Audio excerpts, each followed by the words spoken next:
Dalawang pink na linya. Iyon lang ang tinititigan ni Fai sa loop ngang maliit at medyo madilim na banyo ngang kanyang inupahang apartment. Dalawang pink na linya sa ibabaw ng puting plastik na hawak ng nanginini niyang kamay. Sa ilalim ng malamlam na ilaw na isang bumbilya, ang ngalinyang iyon ay parang dalawang sentensyang napapataw ngang parusang hindi niya alam kung paano haharapin. Isang malamig na takot ang unti-unting gumapang mula sa kanyang tiyan payat sa kanyang dibdib. Humigpit ang kapit niya sa lavador, ang gabuto sa kanyang daliri ay nangingitim sa diin. Hindi ito maari. Hindi ngayon. Hindi sa ganitong pakakataon. Hindi. Hindi. Paulit-ulit na siga na isip niya. Isang malakas at sunod-sunod na katok sa pinto nga apartment ang halos makpatalon sa kanya sa gulat. Nabitawan niya ang pregnancy test at lumaga pa ito sa sahi na may mahinang kalansing. Fai! Fai! Buksan mo to. Alam kong nandiyan ka lang. Boses ni Aling Nida, ang landlady. Isang panibagong bakso nga kaba ang dumaloy sa kanyang ugat. Dahan-dahan niyang pinulot ang maliit na piraso ngang plastik sa sahi at itinago sa ilalim ng lababo, sa likod ng mabutang sabon at panlinis. Huminga siya ng malalim bago lumabas ng banyo. Pagbukas niya ng pinto, isang galit na mukha ang sumalubong sa kanya. Nakapamewang si Aling Nida, ang makilay ay halos maksalubong na. 3 buwan ka ng delayed, Fai. Ang usapan natin, hanggang katapusan lang ng nakaraang linggo. Kailan mo balak makbayad? Aling Nida. Pasensya na po talaga, halos pabulong na sabi ni Fai, napayo ko siya. Naghahanap pa po ako ng trabaho. Kahit 1 linggo pa po. Bibigyan ko kayo ng update. Umismit ang matandang babae. 1 linggo? Palagi na lang yan ang sinasabi mo. Kung wala ka pa rin para sa bayanas, Faye, pasensyahan tayo. Humanap ka ng malilipatan mo. Marami nang gustong umupa dito. Hindi na niya hinintay ang sagot ni Faye. Tinalikuran na siya nito at padaboh na lumakat palayo. Naiwan si Faye na nakatayo sa may pintuan, nakatingin sa kawalan. Ang bantangang papapalayas ay parang isang malaking kamay na lalong sumasakal sa kanya. At ang sikreto sa loob ng banyo ay ang bigat na napapalubok sa kanya ng tuluyan. Isinara niya ang pinto at sumandal dito. Ang luha na kanina pa niya pinipigilan ay nagsimula ng mamo sa kanyang gamata. Paano nangyari ito? 1 gabi lang. 1 gabi ng purong desperasyon. Naubos ang lahat ng kanyang ipon sa papagamot ng kanyang yumaong ina. Baon sa utang, walang permanenteng trabaho, at ngayon, buntis. Napahawa siya sa kanyang tiyan. Wala pa siyang nararamdaman, pero alam niyang naroon na. Isang buhay na nabuo mula sa isang pagkakamali. Isang pagkakamali na naugat sa isang gabing sinubukan niyang takasan ang lahat. Ang pangalan ng lalaki ay hindi niya alam. Ang mukha nito ay malabo na sa kanyang alaala, isang anino na binuo nga mahaling ala at ng sarili niyang kalungkutan. Kinuha niya ang kanyang cellphone. Nangingini pa rin ang nga kamay. Binuksan niya ang kanyang email. Umaasa sa isang himala. Ngunit puro rejections lang ang laman nito. Mga kumpanyang hindi tumanggap sa kanyang aplikasyon. Napatingin siya sa kanyang portfolio ng mga graphic designs. Magaling siya sa ginagawa niya. Alam niya iyon. Ngunit tila hindi sapat. Habang nag-scroll siya, biglang may tumunog. Isang bagong email. Ang subject. Invitation for final interview, Illustra Prime Holdings. Natigilan si Fai. Ang Illustra Prime Holdings ang isa sa pinakamalaki at pinakaprestigyosong kumpanya sa bansa. Isang higante sa real estate at teknolohiya. Nag-apply siya doon 2 buwan na ang nakalipas, isang shot in the dark na hindi niya inasahang papansinin. Nangingini niyang binuksan ang email. Pinapapunta siya para sa isang final interview. Bukas, 10:00 umaga. Isang maliit na kislap ng pag-asa ang sumilay sa kanyang puso. Ito na ba iyon? Ito na ba ang sagot sa kanyang madalangin? Agad niyang kinalimutan ang pagod at kaba. Magdama niyang pinahandaan ang interview. Inayos niya ang kanyang portfolio. Pinlansa ang nag-iisa niyang disenteng damit. At nagpractice sa harap ng salamin. Kinabukasan, pumasok siya sa natataasang gusali ngay Illustre Prime Holdings sa BGC. Namangha siya sa ganda at karangyaan ng lobby. Pakiramdam niya ay napakaliit niya, isang langgam sa mundo nga higanta. Ngunit ipinili niya ang pagdududang iyon. Kailangan niya ito para sa sarili niya at para sa buhay na dinadala niya. Ang interview ay naging maayos. Ang HR manager, isang babaeng nasa mid, 40 na ngalang Mrs. De Guzman, ay mukhang istrikta pero naging palagay ang look niya rito. Pinuri nito ang kanyang magagawa. Your designs are fresh and innovative, Miss Alcantara, sabi ni Mrs. De Guzman habang tinitingnan ang kanyang portfolio. You have a very good eye for detail. Maraming salamat po, ma'am, sagot ni Faya. Isang ngiti ang sumilay sa kanyang labi. Pagkatapos ng halos isang oras, sinabi ni Mrs. De Guzman na tatawagan na lang siya. Lumabas si Fayang gusali na may halong paasa at kaba. Makalipas ang 2 araw, habang nag-iimpake na siya ng kanyang magamit sa karton, tumuno ang kanyang cellphone, si Mrs. De Guzman. Congratulations, Faye. Welcome to Illustre Prime Holdings. You can start on Monday. Nabitawan ni Faye ang hawak niyang libro.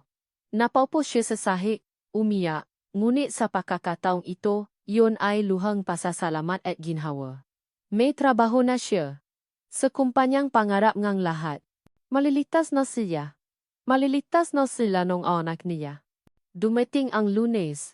Suot ang kanyang pinakamagandang damit, pumasok si Faye sa kanyang bagong opisina, sinalubong siya ni Mrs. De Guzman na may ngiti.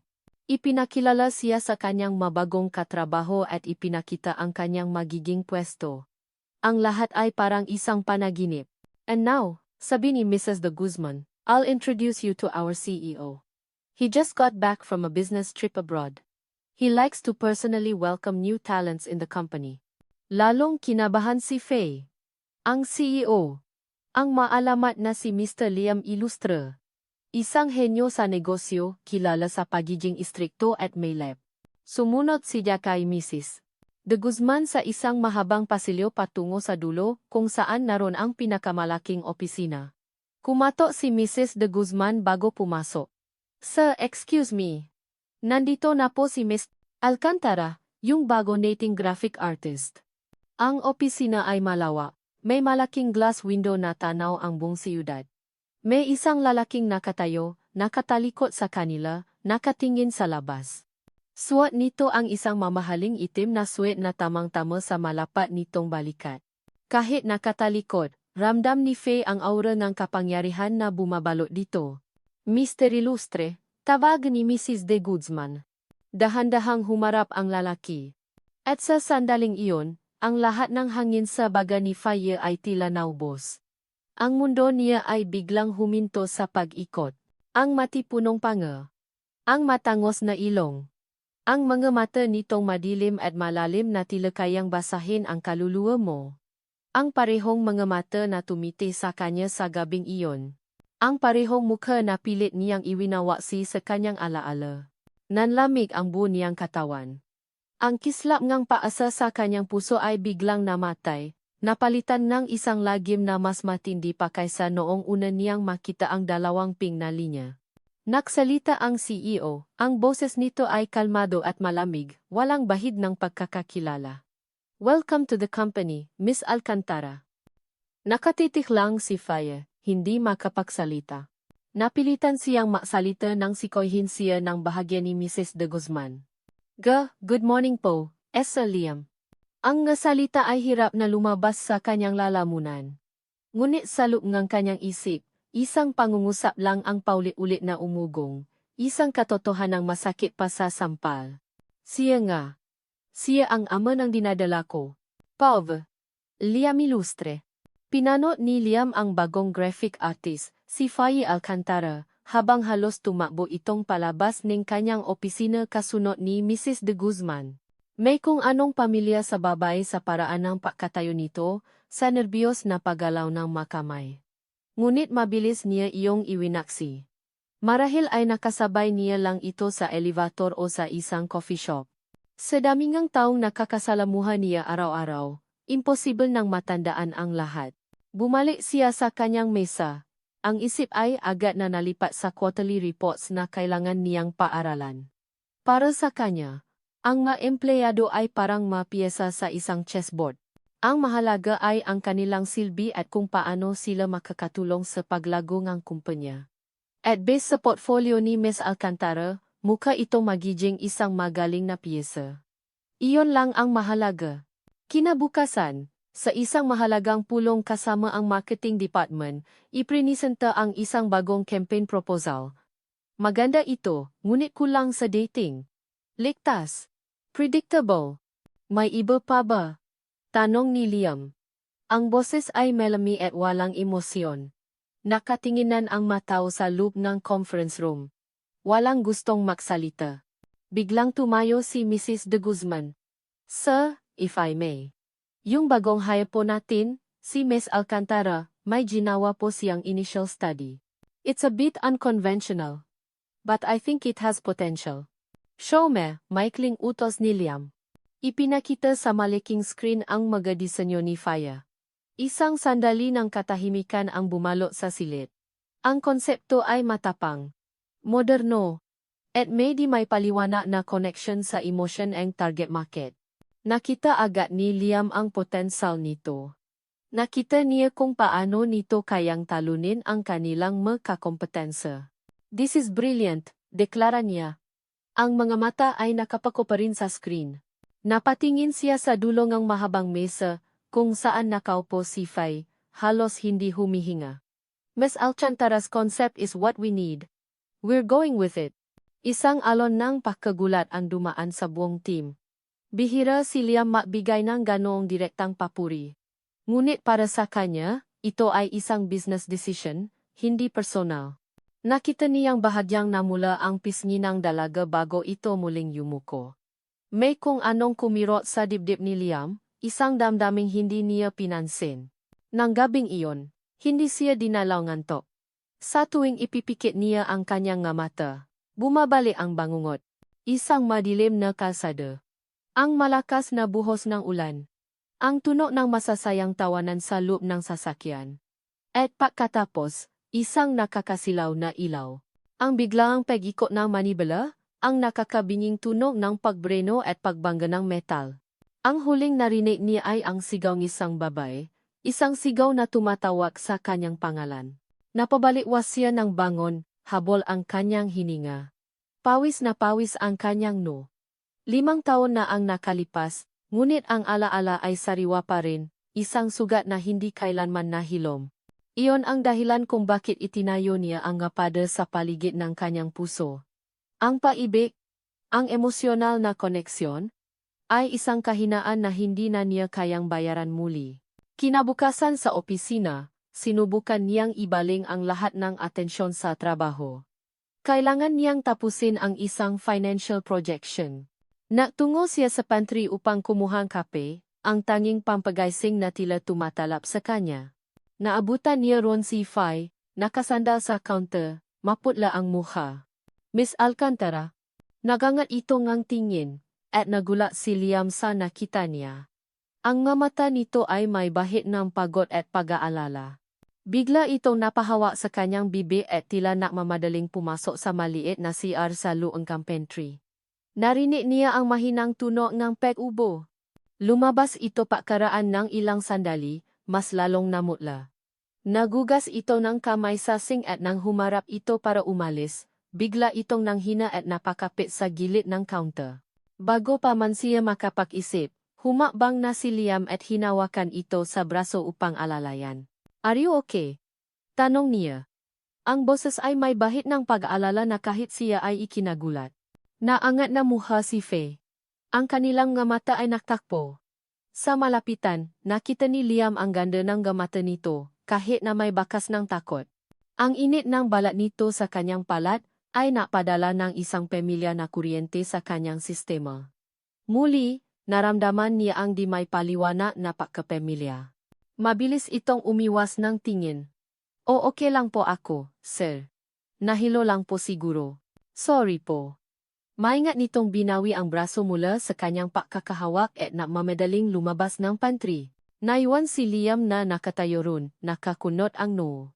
Pinamasdan niya ang kanyang kamay na humawa sa dalaga. Bakit ganon na lang ang epekto sa kanyang ang simpleng pahawa na iyon? Bakit tila may kung anong bahagi sa kanya ang gustong alamin kung ano ang nasa likod ng malulungkot na matang iyon? She's just an employee, Liam, bulong niya sa sarili habang nagtitimpla ang kapa. A very talented one. You need her for the company. That's it. Sinubukan niyang kumbinsihin ang sarili na ang pag-aalala niya ay praktikal lang.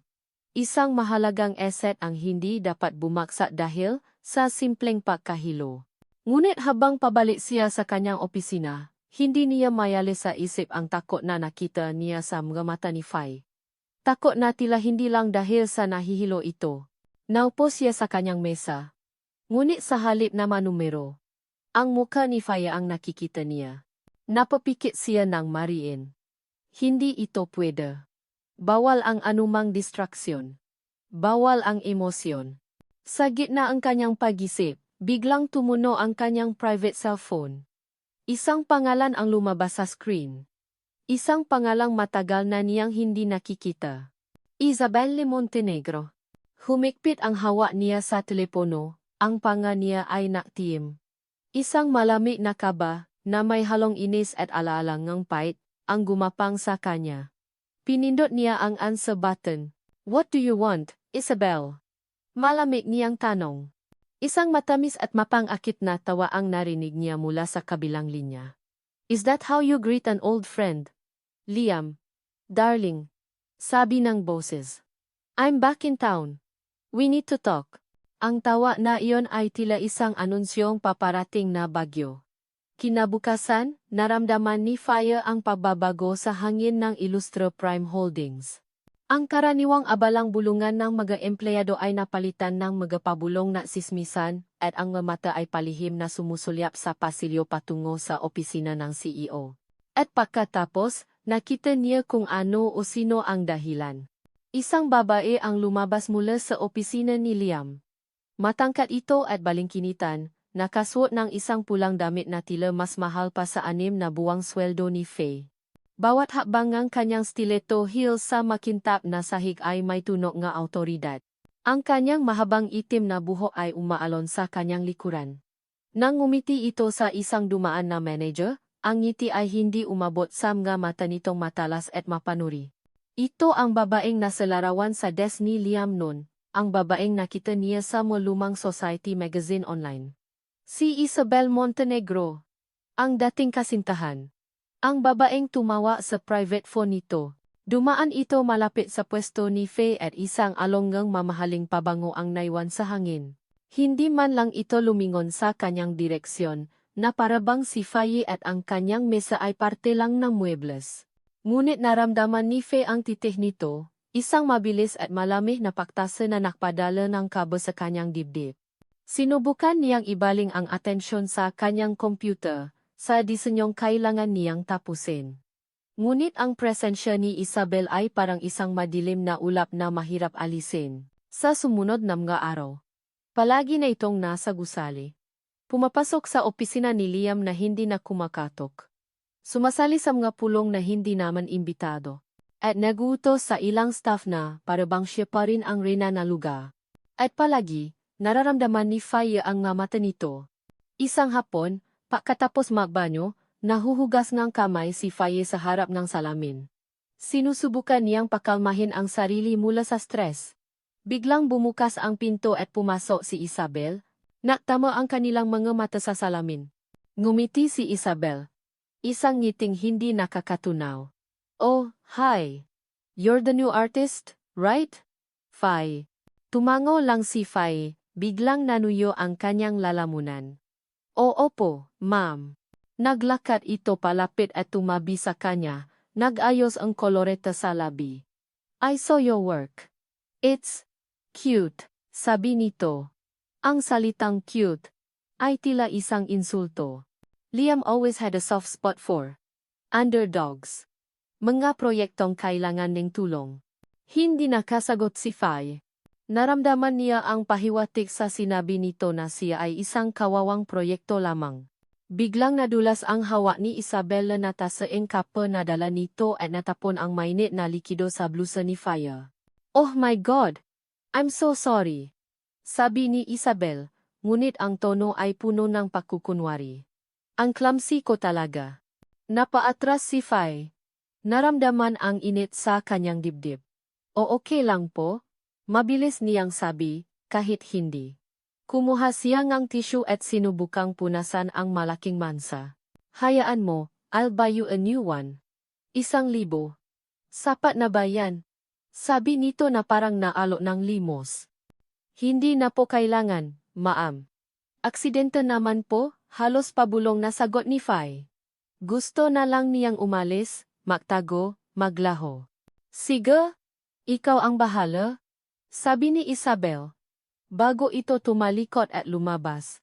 Iniwan si Fai na nangingini at basang-basa ang damit, hindi dahil sa kape, kundi sa malami na pawis. Ang pangyayaring iyon ang nagtulak kay Fai na lalong maging invisible.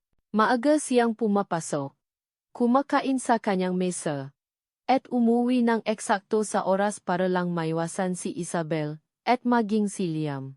Ngunit isang araw, sa isang follow-up meeting kasama ang isang malaking kliyente, hindi siya nakatakas. Naroon si Isabel, nakaupo sa tabi ni Liam na parabang siya ang co-CEO.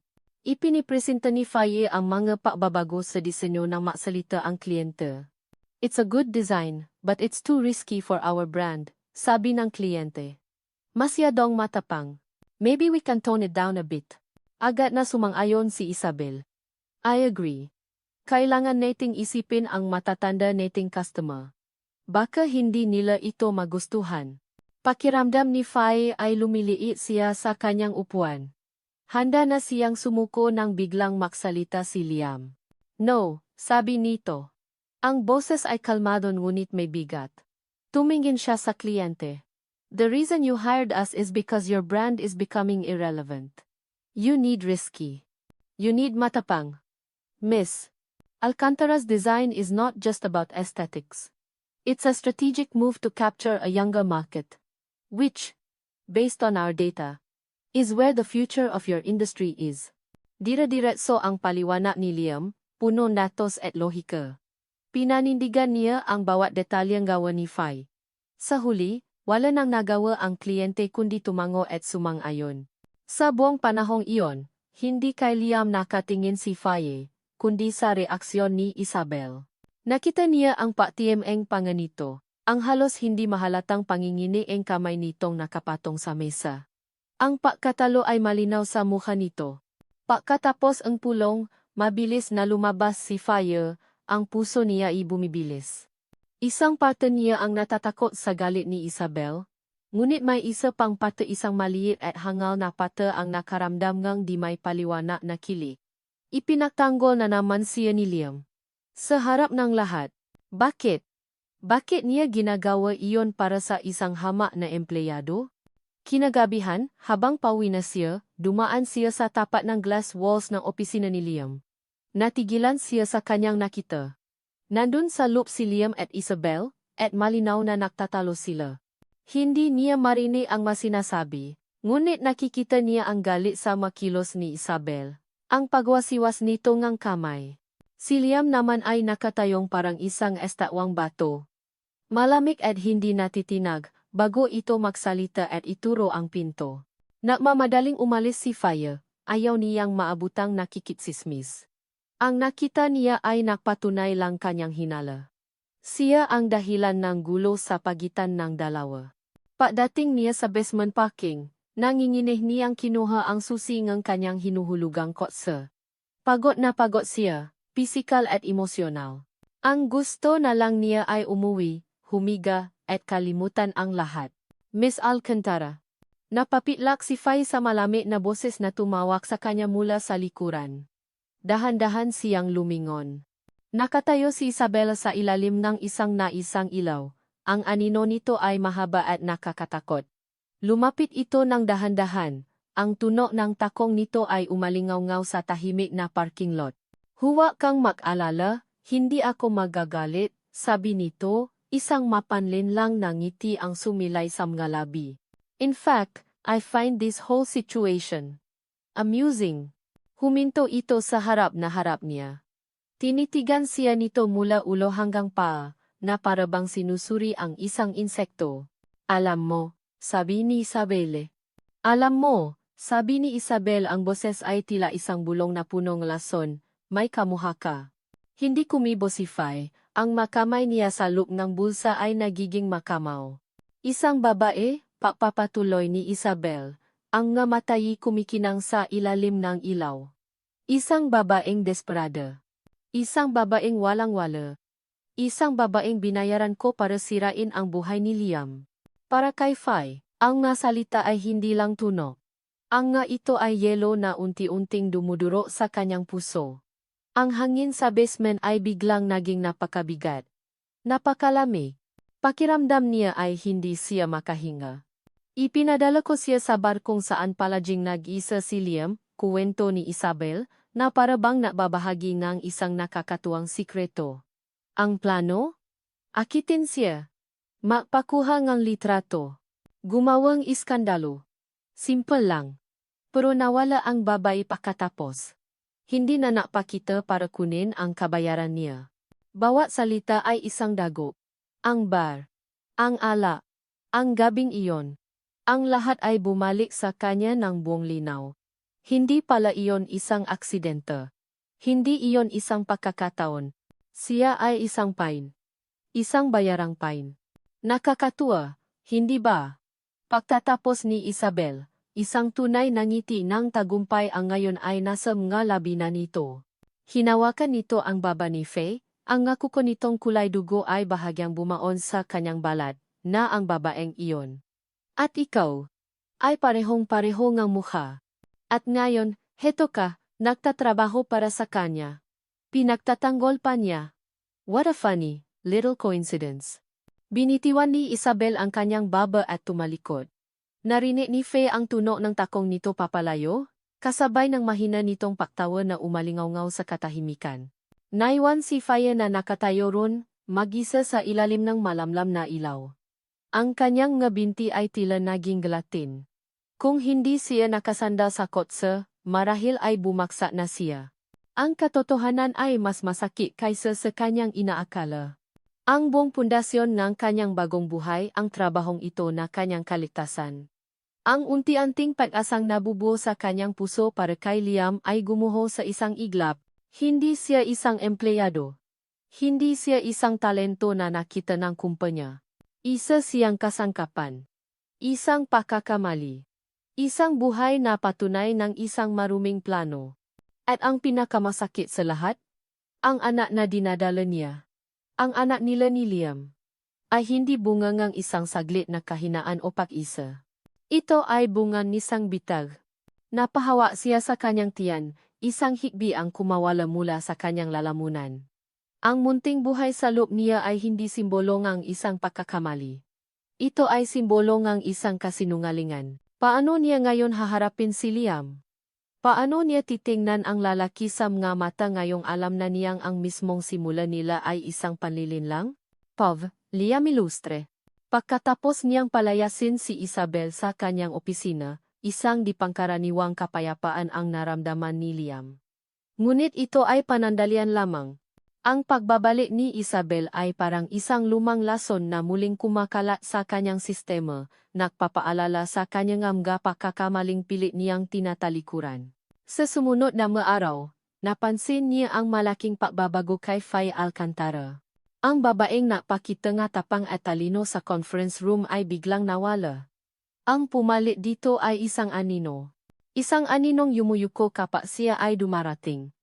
Umiwas ang tingin, at sumasagot sa mga tanong niya sa paraang propesyonal ngunit walang kabuhay-buhay.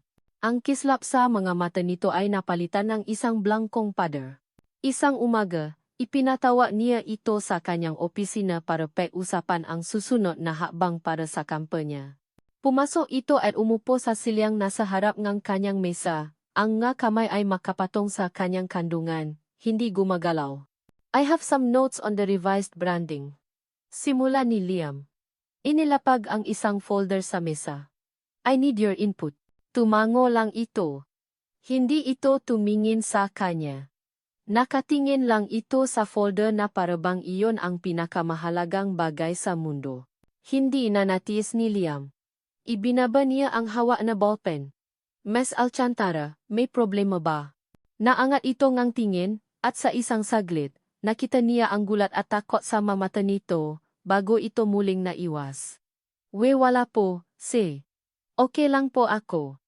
Hindi ka okay, giit niya. Ang boses ay mas malumanay kaysa sa kanyang inaasahan. You've been distracted. Kung may problema sa trabaho, sabihin mo sa akin. Umili nito. Wala po, sir. Pagod lang po siguro. Hindi siya kumbinsido. Ang babaeng ito, na ang disenyo ay sumisigaong kumpiyansa, ay tila isang ibon na may bali ang pakpak. At sa di malamang dahilan, gusto niyang malaman kung bakit. May pata sa kanya ang pata na matagal na niyang ibinaon na gustong ayusin kung anuman ang bumabagaba dito. Doon pumasok ang ideya. Isang ideyang binalot niya sa dahilan ng trabaho. We need to discuss the long-term vision for this campaign, sabi niya, bumalik sa kanyang business tone. Hindi pwedeng pag-usapan dito na maraming nakakarinig. Let's have dinner tonight. My treat. We'll finalize the strategy. Nakita niya ang paalinlangan sa mukha nito. Malinaw na gusto nitong tumanggi. Ngunit sino ba naman ito para tumanggi sa utos ng isang CEO? Sa huli, wala itong nagawa kundi tumango. Nang gabing iyon, dinala niya ito sa isang tahimik na Italian restaurant. Hindi ito masyadong magarbong lugar. Sapat lang para maging comfortable sila at makapag-usap ng pribado. Naging alanganin ang simula.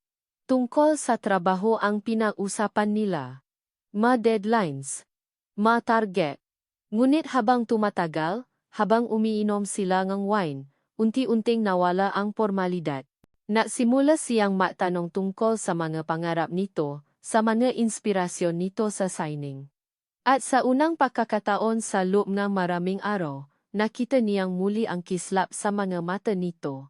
Nakuwento ito tungkol sa kanyang ina, kung paano nito sinuportahan ang kanyang pagkahilig sa pagguhit. She was my number one fan, sabi ni Faye, isang mapait na ngiti ang sumilay sa labi nito. Kahit anong drawing ko, kahit gaano kapangit, para sa kanya obra maestra. May kung anong kumurot sa puso ni Liam. Ang pagmamahal sa isang ina. Isang bagay na hindi niya naramdaman ng ganon katindi. You're very talented, Faye, sabi niya. At sa pagkakataong ito, hindi na si Liam ang CEO na nagsasalita. Siya na lang.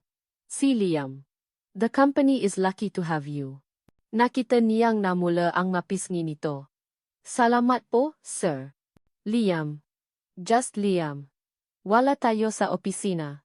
Muli, nakaroon ng katahimikan, ngunit sa pagkakataong ito, hindi na ito alanganin. Isang komportableng katahimikan. Sa ilalim ng malumanay na ilaw ng restaurant, sa harap ng babaeng ito na puno ng kalungkutan ngunit may hindi matatawarang lakas, naramdaman ni Liam na bumabaksa ang kanyang ngapade. Gusto niyang maging tapat dito. Gusto niyang ipaalam dito na hindi lang ito basta empleyado. May mga bagay sa nakaraan ko, Faye. Simulan niya. Ang sarili niyang boses ay ikinagulat niya. Napatingin ito sa kanya. Naghihintay. Nagabagay na mahirap kalimutan. Minsan, yun ang dahilan kung bakit. Kung bakit ako ganito. Iyon na ang pinakamalapit sa isang paamin na nagawa niya sa loob ng 5 taon. Ngunit hindi niya kaya. Hindi pa. Itinikom niya ang kanyang bibig. Ngunit ang pagtatangkang iyon, ang pagbukas pinto kahit 1 pulgada lang, ay isang malaking hakbang para sa kanya. Tumango si Faye, na parabang naiintindihan nito ang hindi niya masabi. Lahat po tayo may ganon, Liam. Nang matapos ang gabi, inihatid niya ito sa lobby ng building kung saan ito nakatira. Bago ito bumabay ni sasakyan, lumingo nito sa kanya. Salamat sa gabing gito, Liam. Ako ang dapat magpasalamat, sagot niya, at iyon ay totoo. Pinanot niya itong maglakad palayo. Sa unang pagkakataon sa loob ng napakatagal na panahon, naramdaman niya ang paasa. Isang pakiramdam na possible palang magsimula muli. Bumalik siya sa kanyang opisina para kunin ang ilang naiwang papeles. Nakangiti siya habang pumapasok sa gusali. Ang bigat sa kanyang dibdib ay tila gumaan. Ang gabing ito ay isang simula. Ngunit ang paasa ay isang marupok na bagay. Habang papaupo siya sa kanyang silya, tumunog ang intercom sa kanyang desk. Ang boses ng kanyang sekretarya. "Sir, I'm sorry to disturb you. Nandito po si Ms. Alcantara. Gusto raw po kayong makausap. Urgent daw po." Napangiti si Liam. Bumalik ito. Marahil ay may gusto pa itong sabihin.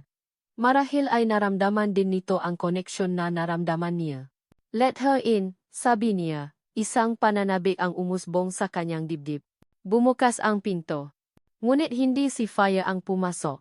Si Isabel. Ang mukha nito ay puno ng luha, ang mata ay namumula. Tila ito ang larawan ng isang nasasaktang anghel. Sumugod ito papasok, sinundan ng kanyang nag-aalalang sekretarya.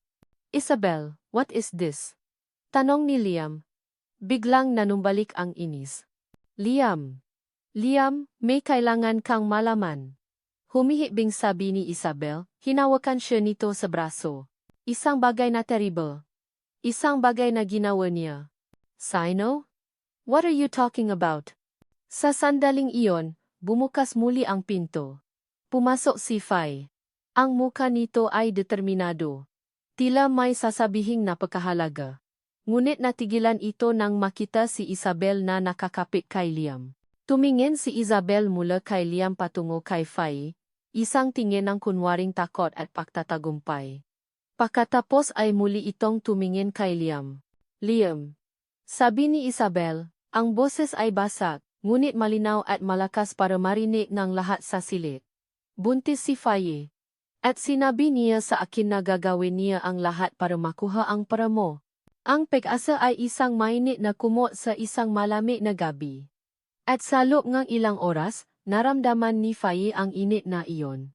Ang hapunan nila ni Liam, ang paraan ng patingin nito sa kanya, ang paamin nitong may masarili itong demonyo, lahat ng iyon ay nabigay sa kanya ng lakas. Lakas ang loob na gawin ang tama. Ang sabihin ang buong katotohanan. Kaya siya bumalik. Handa siyang harapin ang galit, ang pakutya, ang posibleng pagkatanggal sa trabaho. Ang mahalaga, maririnig ni Liam ang totoo mula sa kanya. Ngunit huli na siya. Pagbukas niya ng pinto ng opisina ni Liam, ang mainit na kumot ng paasa ay biglang hinablok mula sa kanya. Ang nakita niya ay isang eksenang mula sa kanyang pinakamasamang bangungot. Si Isabel. Umiyak at nakakapit kay Liam. At si Liam, na ang mukha ay puno ng pagkalito at pag-aalala para sa babay. At pagkatapos ay lumabas ang mga salita mula sa bibig ni Isabel, mga salitang tila mga patalim na pay sa isang itinara sa puso ni Faye. Buntis si Faya. At sinabi niya, sa akin na gagawin niya, ang lahat para makuha ang pera mo. Para siyang binuhusan ng isang balding na yelong tubig. Nanigas si Faya sa kanyang kinatatayuan. Hindi ito ang plano. Hindi ito ang dapat mangyari. Ang isip niya ay sumisiga. Magsalita ka. Ipatanggol mo ang sarili mo. Ngunit walang boses na lumalabas. Ang tanging nagawa niya ay tumingin kay Liam. Nahanap siya ng bakas ng pagdududa sa mga mata nito, isang kislap ng tiwala na mananay sa kasinungalingan. Umaasa siyang ang Liam na nakasama niya sa hapunan kanina ay maniniwala sa kanya. Ngunit ang Liam na nakita niya ay hindi ang Liam na iyon. Ang init sa mga mata nito kanina sa restaurant ay nawala, napalitan ng isang tinging kasing lamig ng yelo.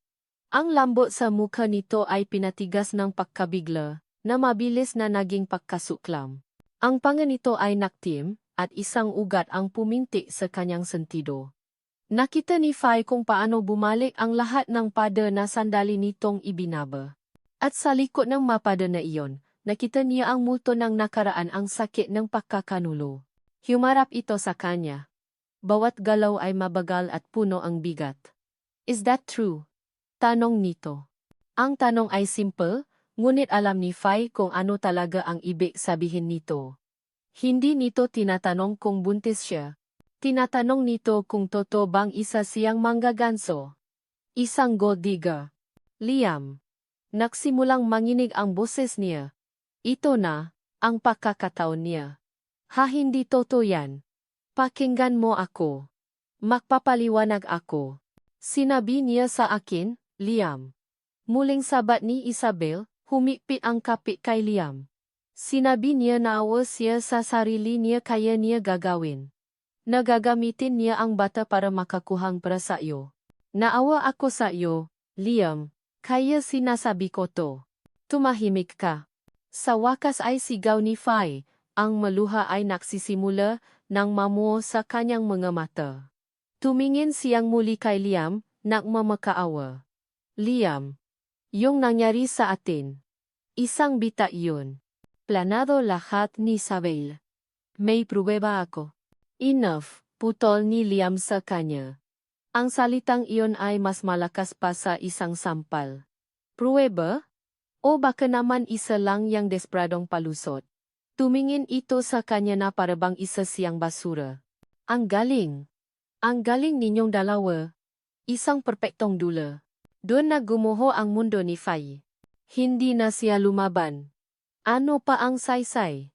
Ang hatol ay naibigay na.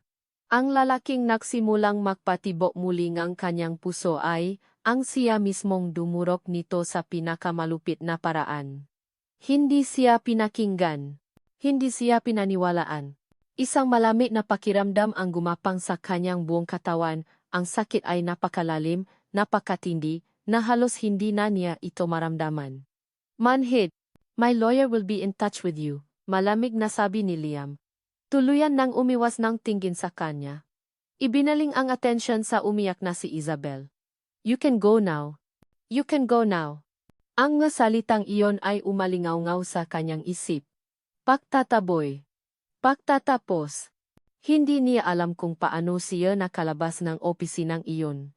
Ang alam niya lang, ang bawat hakbang palayo ay parang pahakbang sa bubok. Dinaanan niya ang kanyang makatrabaho na nagbubulungan, ang mata nila'y puno ng awa at pakutya. Hindi niya sila pinansin. Nakarating siya sa kanyang apartment. Isinara niya ang pinto at sumandal dito. Doon, sa katahimikan ng kanyang maliit na espasyo, bumuhos ang lahat. Napahagulgol siya. Ang uri ng iyak na nanggagaling sa kaluluwa. Ang iyak ng isang taong nawalan ng lahat sa isang iglap. Nawalan siyang trabaho. Nawalan ng dignidad. At nawalan ng paasang posibol pa lang maging masaya. Kinabukasan, tumawa ang abogado ni Liam. Isang babae na may matigas at walang emosyong boses ang nagsabing kailangan nilang makita.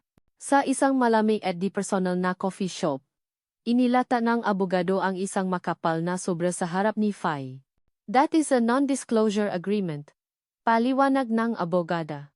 It states that you will not speak of your relations with Mr. Illuster to anyone. In exchange, he is prepared to offer you a generous financial settlement. It will cover all your needs, and the needs of the child, for the foreseeable future. Binuksan ni Fai ang sobre. Sa loob, binuksan ni Fai ang sobre. Sa loob, naroon ang isang kontrata at isang tseke. Nang makita niya ang halaga na nakasulat sa tseke, halos masuka siya. Ang mga numero ay napakarami, sapat na para bumili ng bahay, kotse, at mabuhay ng komportable nang hindi na nagtatrabaho. Ito pala ang halaga niya. Ito ang halaga ng kanyang pananahimik. Ang halaga ng kanyang anak. Isang tawa ang kumawala sa kanyang lalamunan.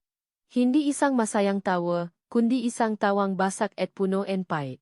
Tumingala siya mula sa saka at tinitigan ang abogada.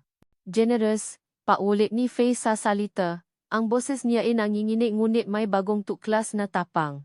Ito ba ang tingin ni Mr. Illustre sa anak niya? Isang problema na kayang bayaran.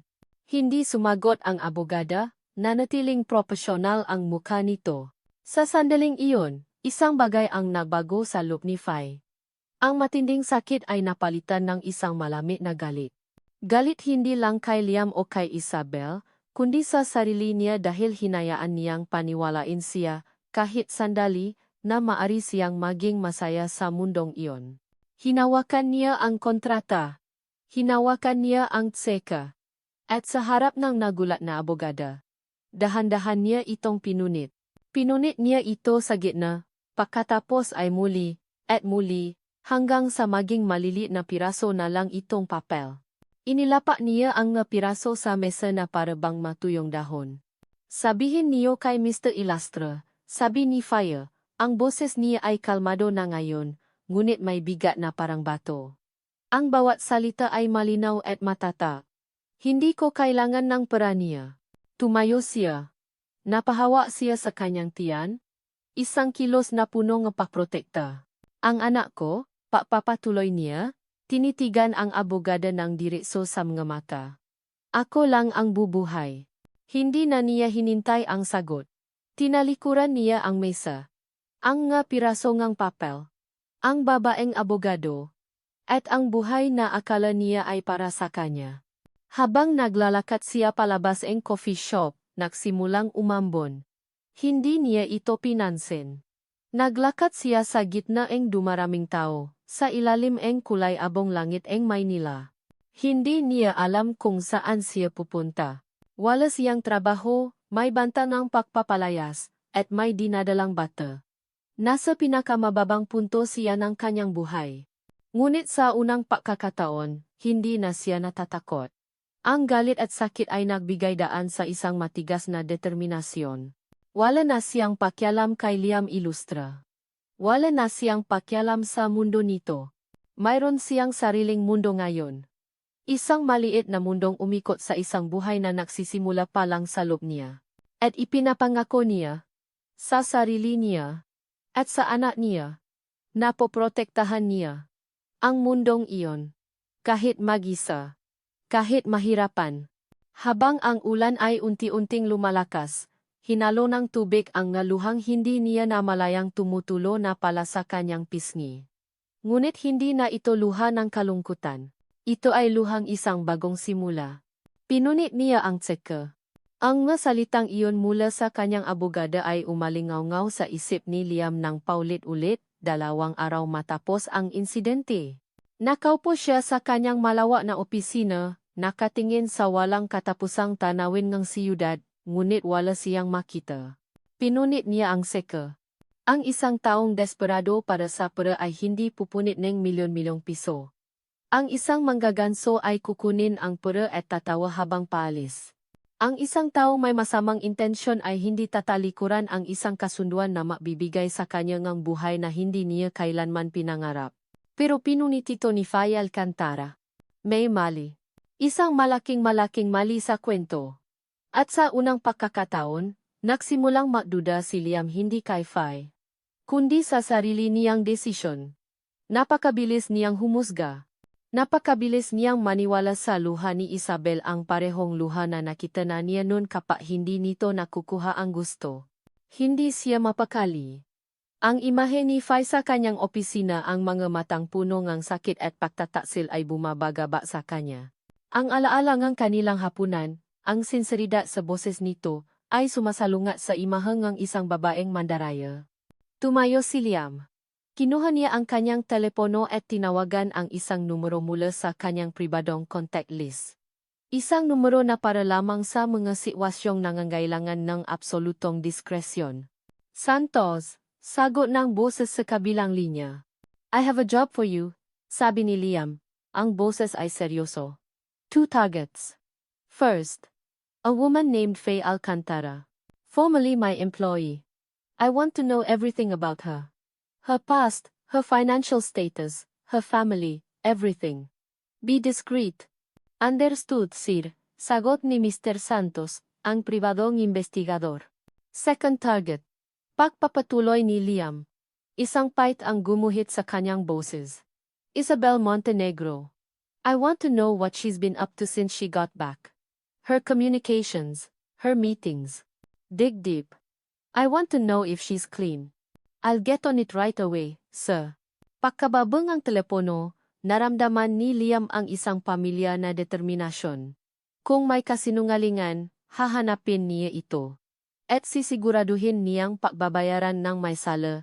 Ang unang report ay dumating pakaraan ng 3 araw sa pamamagitan ng isang encrypted email. Tungkol ito kay Fai. Habang binabasa ni Liam ang mga detalye, unti-unting naninikip ang kanyang dibdib. Nakasulat doon ang lahat. Ang mahabang pagkakasakit ng ina ni Fai. Ang malaking utang na naipon mula sa ospital. Ang pagbebenta ng halos lahat ng kanilang ari-arian. Nakalista ang mga freelance na trabahong pinasok nito, kung paano ito nagtrabaho araw at gabi para lang makaraos. Ang kanyang record ay malinis. Walang bahid ng anumang iskandalo o pandaraya. Isang simpleng babae na dumanas ng matinding pagsubok. Napapikit si Liam. Ang pagkahilo nito sa pantry. Hindi iyon simpleng pagkahilo. Iyon ay pagod. Stress. Marahil ay epekto na rin na pagbubuntis. Ngunit sa halip na tulungan, hinusgahan niya ito. Bigla niyang naalala ang kanilang hapunan. Ang paraan ng pagkukwento nito tungkol sa kanyang ina. Ang pag-ibig at pahanga sa boses nito. Ang sinseridad. Paano niya nagawang isipin na ang babaeng iyon ay may kakayahang manloko? Ang report ay naglalaman din ng address ng kanyang apartment, ang parehong apartment na malapit ng palayasin siya. At ang impormasyon tungkol sa isang gabing uminom ito sa isang bar ang parehong bar kung saan siya napupunta kapag gusto niyang mapaisa. Ang petsa. Iyon ang gabi kung kailan sila nakita. Isang malamig na pakiramdam ang gumapang sa kanyang likod. Nag-isa siya. Nag-isa rin ito. Desperado siya. Mas desperado pala ito. Dumating ang pangalawang report kinabukasan. Tungkol naman ito kay Isabel. At dito nagsimulang maging malinaw ang lahat. Nalaman ni Mr. Santos ang tungkol sa mga lihim na pakikipaunayan ni Isabel sa isang board member ng kanilang pinakamalaking kakompetensya. Ang parehong board member na pinaghihinalaan ni Liam noon na nasa likod ng corporate league na halos ikalugi ng Illustra Prime Holdings 1 taon na ang nakalipas ang mismong dahilan kung bakit niya kinansela ang kanilang kasal. Ngunit may mas malala pa. Isang gabi, habang nagtatrabaho ng maisa sa kanyang madilim na opisina, tumunog ang kanyang cellphone. Isang secure na file mula kay Mr. Santos.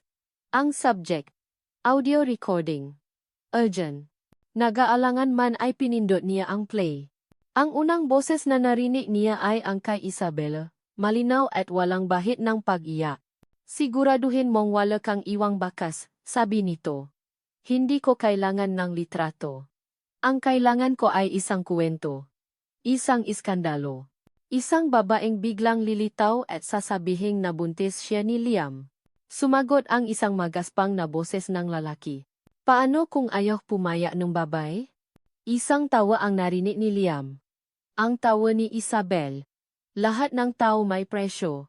Hanapin mo ang pinakadesperada. Yung kahit ano gagawin para sa pera. Painan mo. Pagkatapos, itapon mo.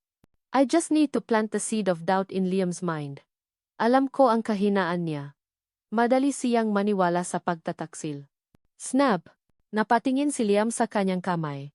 Ang mahal niyang cellphone ay may lamat na sa screen dahil sa tindingang pagkakakapit niya. Ang kanyang mga kamay ay nanginginig, hindi sa takot, kundi sa purong galit.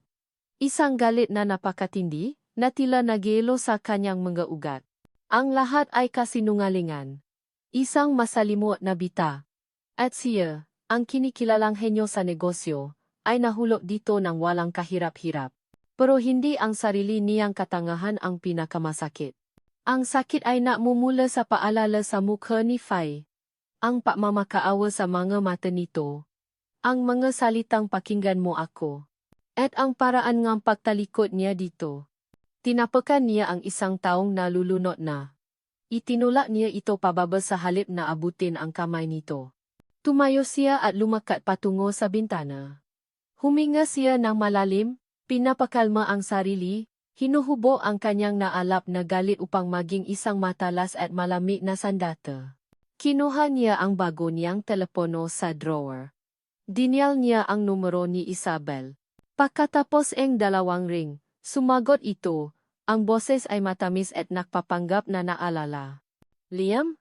Is everything okay? Hinayaan niyang manatiling walang emosyon ang kanyang boses, kasing lamig ng bakal sa gitna ng taglamig. Isabel, makita tayo. Ngayon din. Of course, darling. Saan?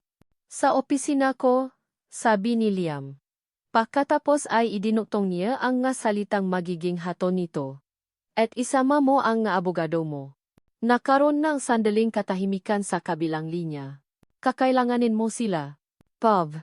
Liam Ilustre. Dumating si Isabel sa opisina ni Liam na may kasamang dalawang abogado. Ang mukha ay puno ng nagtatakang kumpiyansa. Marahil ay inakala nitong isang negosasyon lamang ito tungkol sa kanyang pagbabalik sa kumpanya. Ngumiti pa ito nang maupo sa harap kanyang mesa. Hindi na salita si Liam. Kinuha lang niya ang isang maliit na digital audio player at ipinatong ito sa gitna ng malaking lamesa. Pinindot niya ang play. Sa katahimikan na opisina na papalibutan ng salamin, umalingaw-ngaw ang boses ni Isabel. Siguraduhin mong wala kang iwang bakas. Ang kailangan ko ay isang kuwento, isang iskandalo. Isang babaeng biglang lilitaw at sasabihing nabuntis siya ni Liam. Ang ngiti sa mukha ni Isabel ay unti-unting naglaho, napalitan ng pakabigla, pagkatapos ay ng pamumutla. Ang nga abogado nito ay nagkatinginan. Ang kanilang profesional na pagkakalma ay nag-umpisang mag-track. Nagsalita ang boses ng lalaki sa recording, at pagkatapos ay ang nakakakilabot na tawa ni Isabel. Lahat ng tao may presyo. Hanapin mo ang pinakadesperada. Madali siyang maniwala sa pagtataksil. Pinatay ni Liam ang player. Ang katahimikan na sumunod ay mas mabigat pa kaysa sa ingay ng trapiko sa labas. Kakasong paninira yan. Gawa-gawa lang yan. Sigaw ni Isabel, ngunit ang boses niya ay nangingini. Hindi siya pinansin ni Liam. Tumingin siya sa mga abogado nito. I have more, sabi niya. Ang boses ay malamig at matalim. Bank transfers. Phone records. Testimonies. Everything. Enough to file charges for corporate espionage, conspiracy, and defamation that will not only ruin her, but will also put this entire law firm's reputation on the line. Ang mga abogado ay namutla. Alam nila kapag talo na sila. Liam, please.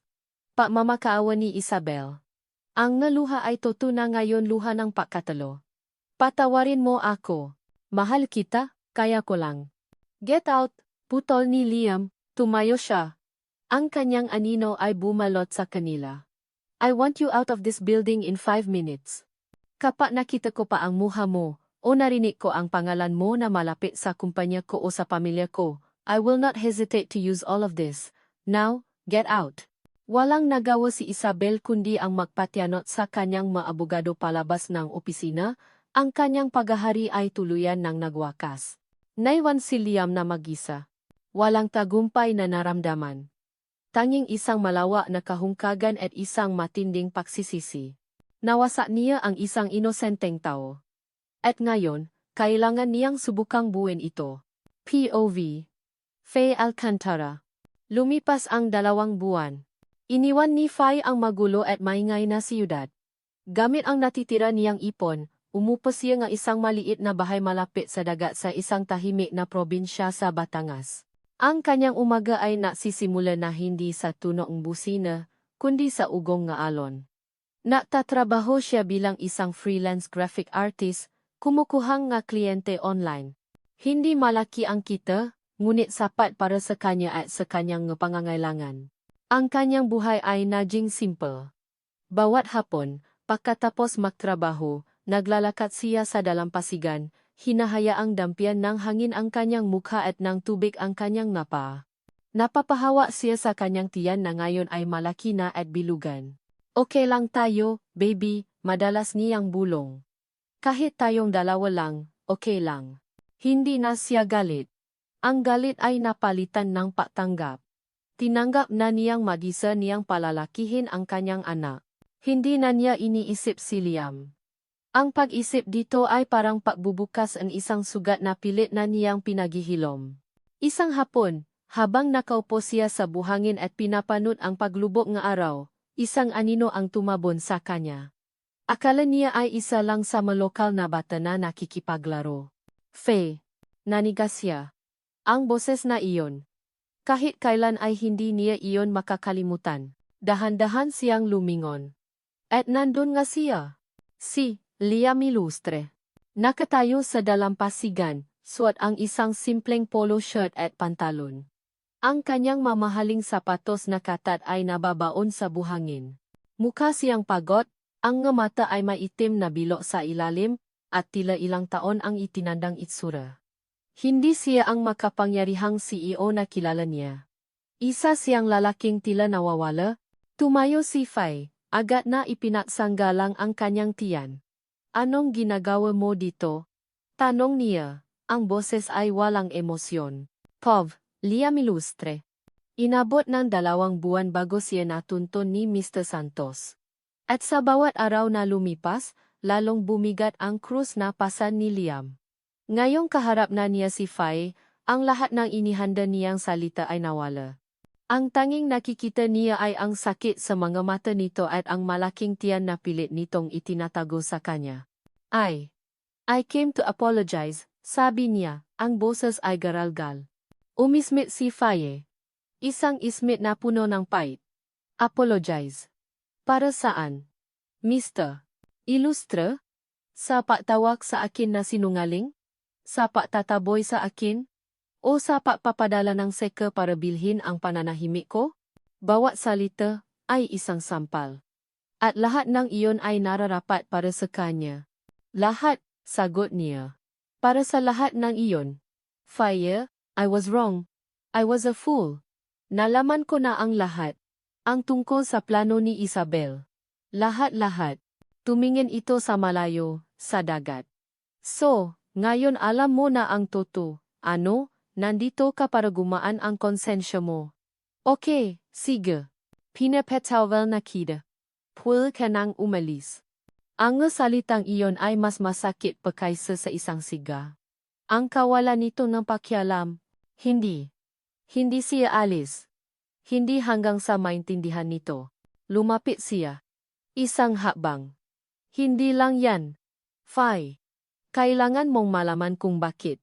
Doon, sa dalampasigang iyon, habang ang araw ay tuluyan ng lumulubo, ginawa ni Liam ang bagay na hindi niya kailanman ginawa. Ibinaba niya ang lahat ng kanyang pada. Naging mahina siya. 5 taon na ang nakalipas. Simula niya. Ang boses ay nagsimulang manginig. May girlfriend ako. Mahal na mahal ko siya. Isang gabi, galing kami sa isang party. Ako ang nakmamaneho.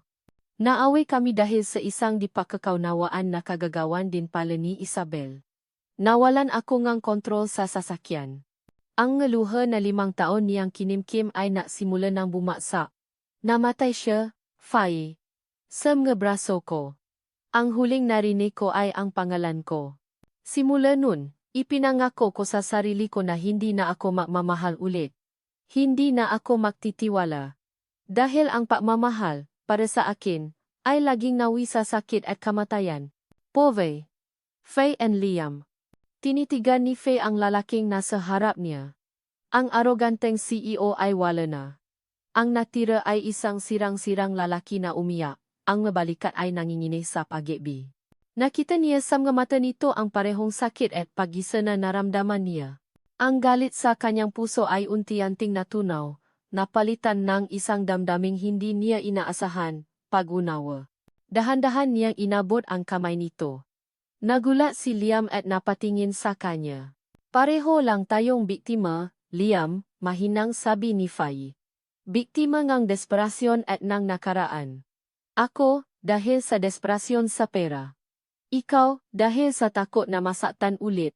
Hinawakan nito ang kanyang kamay ng napakahigpit. Na parabang iyon ang tanging bagay na pumipigil sa kanyang pagguho. Patawarin mo ako, Faye. Please. Hindi siya sumagot. Sa halip, ginabayan niya ang kamay nito at ipinatong sa kanyang tiyan. Sa sandaling iyon, naramdaman nilang pareho ang isang munting sipa mula sa loob. Napatingin si Liam sa tiyan ni Faye. Pagkatapos ay sa mga mata nito. Isang bagong uri ng luha ang namo sa kanyang mga mata, hindi na luhang sakit, kundi luha ng pakamangha at paasa. Epilog. Makalipas ang 2 taon. Isang maliit na batang lalaki ang tumatakbo sa dalampasigan. Ang kanyang halaha ay mas masaya pa kaysa sa tunog ng alon. Hinahabol siyang kanyang ama. Tinatawanan ang sarili nitong kabagalan. Mahuhuli na kita, Leo. Sigaw ni Liam. Ang mukha ay puno ng ngiti na hindi napilit. Nakaupo si Fay sa isang kumot sa buhanginan. Pinapanood ang mag-ama niya. Ang Illustra Prime Holdings ay naroon pa rin, mas matagumpay kaysa dati. Ngunit hindi na si Liam ang CEO. Ipinasa na niya ito sa taong kanyang pinakakatiwalaan. Ngayon, isa na siyang konsultan, nagtatrabaho mula sa kanilang bahay sa tabing dagat. Mas pinili niya ang oras kaysa sa kapangyarihan. Nahuli ni Liam si Leo at kiniliti ito. Ang tawanan ng bata ay umalingaw-ngaw sa paligid. Binuhat niya ito at lumapit kay Fay. Umupo siya sa tabi nito at inakbayan ito. Ang kanilang simula ay hindi perpekto. Ito ay punong sakit, kasinungalingan, at pagdududa. Ngunit mula sa magoho ng kanilang nakaraan, itinayo nila ang isang bagay na mas matatak, isang pamilyang binuo sa pagpapatawad at pagilom. Tumingin si Liam sa kanyang mag-ina, ang puso niya ay puno ng pasasalamat na hindi niya akalaing mararamdaman niya muli. Ang araw ay muling palubo. Ngunit sa pagkakataong ito, hindi ito hudyat ng katapusan, kundi isang pangako ng panibagong umaga. Hinalikan niya si Fay sa noo at ibinulong ang nga salitang naging pundasyon ng kanilang bagong buhay. Handa na akong magsimula ulit, sabi niya.